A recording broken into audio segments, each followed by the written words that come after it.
नमस्कार. लातूर पॅटर्न आणि लातूर पॅटर्न मधल्या लोकांचं प्रोटेक्शन करणं या विषयावर मी आज बोलणार आहे. त्यामुळे या व्हिडिओचं टायटलच ठेवलंय प्रोटेक्शन पॅटर्न आणि प्रोटेक्शन मनी.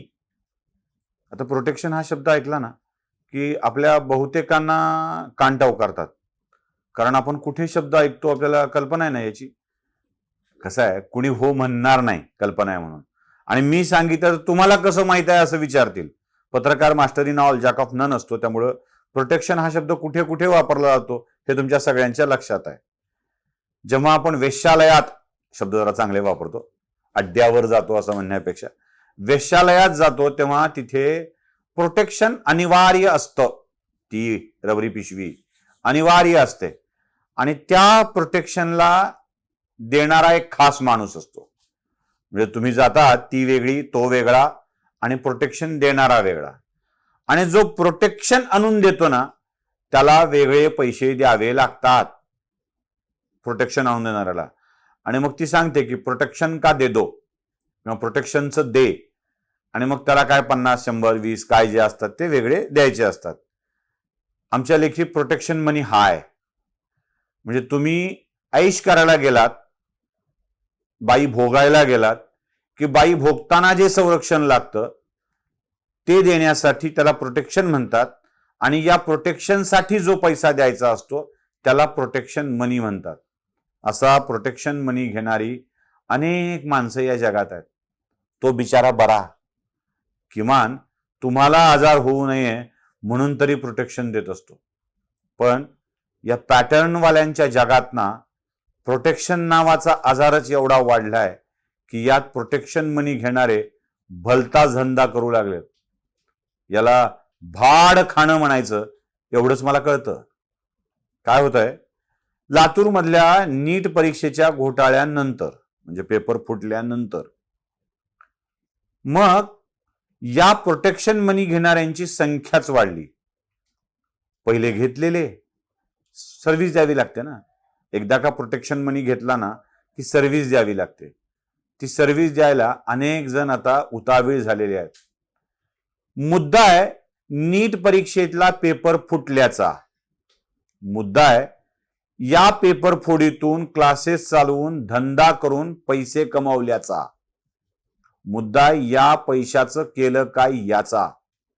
आणि त्या मुद्द्यावरून लोक हळूहळू हळूहळू इंडस्ट्रियल इस्टेट मधल्या शिकवणी चालकांच्या प्लॉटवर आले. करोडो रुपयांच्या प्रॉपर्टीचा विषय होऊ लागला आणि तो एरिया अवैधरित्या ताब्यात घेऊन अवैध मार्गाने त्यावर व्यवसाय उभे करून इमारती बांधून, अवैध म्हणण्यापेक्षा नियमबाह्य, वैध नाही ते अवैध. म्हणजे उगाच त्या शब्दाचे कीस पाडत बसू नका, कारण प्रोटेक्शन आलंय, काम आलंय, म्हणजे कीस हा शब्द आला पाहिजे. शब्दांचे कीस पाडत बसू नका. जे वैध नाही ते अवैध, म्हणजे बांधकाम परवाना नसताना, वैध बांधकाम परवाना नसताना केलेलं बांधकाम हे अवैध बांधकाम. तिथे उद्योग करावा हे सांगितलेलं असताना शिक्षण नावाचा धंदा तिथे करणाऱ्या माणसांचं अवैध काम, या कामाला प्रोटेक्शन देणाऱ्यांची संख्या वाढू लागली. मुळात प्रश्न हा आहे की जिथे ज्या व्यवसायाला परवानगी नाही तिथे तो व्यवसाय सुरू करून पैसे कमावणाऱ्यांनी सुरुवातीपासूनच अवैध मार्गाने पैसे कमावले आहेत. एक सोपा प्रश्न विचारतो. एक बाई कोणतीही व्यवसाय करते, देहविक्रीचा व्यवसाय करते. देहविक्रीच्या व्यवसायाला कायदेशीर मान्यता आहे का? नाही. उद्या सरकारने देहविक्री त्या बाईला पकडलं करताना आणि तिचं पुनर्वसन करायचं ठरवलं, म्हणजे आता करू नको असं म्हणायचं ठरवलं, तर 5 वर्षापासून ती देहविक्रीचा व्यवसाय करते आहे, तीच तिची रोजीरोटी आहे, म्हणून तिला देहविक्रीचा व्यवसाय करू द्यावा अशी मागणी करता येते का? नाही. एखादी गोष्ट अवैधरित्या चालू आहे तर ती अवैधरित्या चालू दिल्याबद्दल पहिल्यांदा व्यवस्थेवर गुन्हा दाखल करायला हवा. व्यवस्थेवर गुन्हा दाखल करायला हवा. मनपाने खोटे बांधकाम परवाने दिले असतील, बोगस बांधकाम परवाने दिले असतील तर तत्कालीन अधिकारी कर्मचारी यांच्यावरती कारवाई करायला हवी. विक्री कोण केली आहे प्लॉट धारकांनी केली आहे, सोसायटीनी केली आहे, त्यांच्या विरुद्ध कारवाई करायला हवी. इथे घडते भलतच. इथे त्या व्यावसायिकांना हटवू नका. म्हणजे इथे तेलबियाचा व्यवसाय उद्योग करायला हवा होता, जिथे दाल मिल चालवायला हवी होती, तिथे पोरांना चरक्यात पिळून त्यांच्यातून डॉक्टर इंजिनियर बाहेर काढण्याचा नवा धंदा सुरू झाला आणि ते अनेक वर्षापासून करतायत.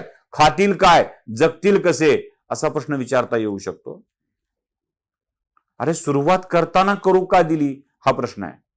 आणि इथे हा प्रोटेक्शन मनी येतो. इथे हा प्रोटेक्शन मनी येतो. करोडो रुपयांचे व्यवहार होत गेले, शेकडो करोडो रुपयांची कमाई होत गेली. मला त्या व्यवसाय करणाऱ्यांच्या पोटावर पाय टाकायचा नाहीये. खरं तर क्लासवालेच उरले नाहीत तर मेसवाले कसे उरतील, क्लासवालेच उरले नाहीत तर हॉस्टेलवाले कसे उरतील. आणि इंडस्ट्रियल एरिया सोडून सगळे मेसवाले, रूमवाले, हॉस्टेलवाले हे खाजगी आहेत. ऑलरेडी किती ढोंग असतं तुम्हाला मी सांगतो, किती ढोंग. हे जे तथाकथित मोठेगावकर वगैरे आहेत ना, या मोठेगावकरांनी आपले आपले हॉस्टेल सुरू केलेत. माझ्याकडे 2 पत्रकारांची उदाहरणं आहेत. 2 पत्रकारांची त्यांनी आपल्या छातीवर हात ठेवून सांगायचे. 2 पत्रकारांनी, एका पत्रकाराने तर आपलं मुंबईतलं घर विकून हॉटेल बांधलंय. मुंबईतलं घर विकून. फक्त मुलींसाठी करायचं म्हणले, जमलं नाही. पुन्हा मुलींसाठी केलं, तिथं जमलं नाही. मुलांसाठी केलं, ऑक्युपन्सीच्या क्षमतेच्या 25% पोरं हॉटेलला नाहीत. आणि आपला धंदा चालला पाहिजे असं म्हणणारी ही माणसं. म्हणजे आमच्या एका मित्राने बांधलं हॉस्टेल, नाव सांगून ठेवतो, विजयकुमार स्वामी. पहिल्या पत्रकाराचं नाव सांगितलं नाही. आणि त्यांनी आता पोरं मिळत नाहीत म्हणून आपला हॉस्टेल बंद करून जेवढी येतील तेवढ्या पोराला घ्यायला सुरुवात केली. याचं कारण काय आहे पत्रकार मित्रांनो? याचं कारण काय आहे? याचं कारण आहे त्या क्लासेस चालकांनीच तिथे हॉटेल उभारले. आपल्या शेकडो पोरांची राहायची व्यवस्था तिथे केली. लातूरकरांच्या आजूबाजूच्या माणसांना 2 छदाम रुपयांची कमाई होऊ नये याची व्यवस्था बघणाऱ्या या क्लास चालकांचे मेस आणि हॉटेल चालावे या ढोंगी नावाखाली यांना अवैध धंदे करू देणार? या अवैध धंद्यांना आवरायला कोणीतरी समोर यायला हवं. आणि यातून प्रचंड कमाई होतीये आणि हीच कमाई या लोकांना कंटिन्यू होऊ द्यायची आहे. आणि त्यासाठी काही वे उभा केलेले आहेत. या भडव्यांना पैसे द्या, त्यांना आपल्या बाजूने आंदोलन करायला लावा, बोलायला लावा, मग मानवतेचा मुद्दा समोर आणा. असं कसं होतंय, हे कसं लोक जगले पाहिजेत? अरे मेस आणि हॉस्टेल हे सगळेच्या सगळे, मेस आणि हॉस्टेल हे सगळेच्या सगळे या क्लास चालकांच्या भाच्याचे, पुतण्याचे, आत्याचे, मामाचे यांचे चालू आहेत.